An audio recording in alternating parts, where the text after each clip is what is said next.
Nagkaroon ako talaga ng relationship, dad. Parang nagkaroon din ako ng second dad sa taping na Shining Inheritance kay...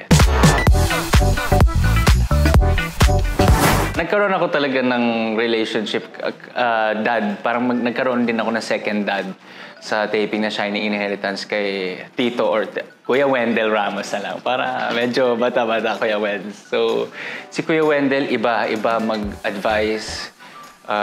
Hindi lang siya basta sa on-cam advice, kundi off-cam din siguro sa kung paano i-treat yung showbiz life, syempre sa longevity ni Kuya Wendell Ramos. Then nagkaroon din kami ng friendship nila Kailin, Kate, and Michael.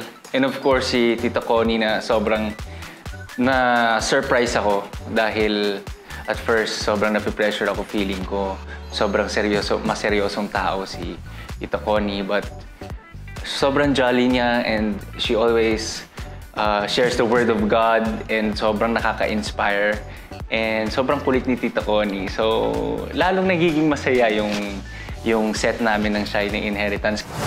Maraming siguro away, maraming nakakagulat, shocking. Gusto namin i-shock yung audience siguro. Gusto namin i-shock yung mga kapuso sa mga mangyayari na parang, wow, pwede palang mangyari ito or ganito palang reality minsan yung makaka-relate din sila.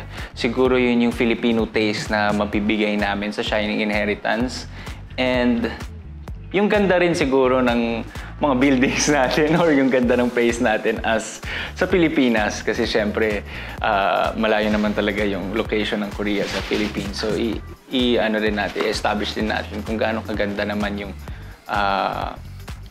buhay Pinoy kapag may inheritance ka. Last 2 roles ko kasi is kontrabida and nag-a-action ako. So ngayon naman is businessman siya businessman, talagang lumaking well-off yung family. And sobrang bait niya. So medyo nanibago ako dahil galing war freak na character.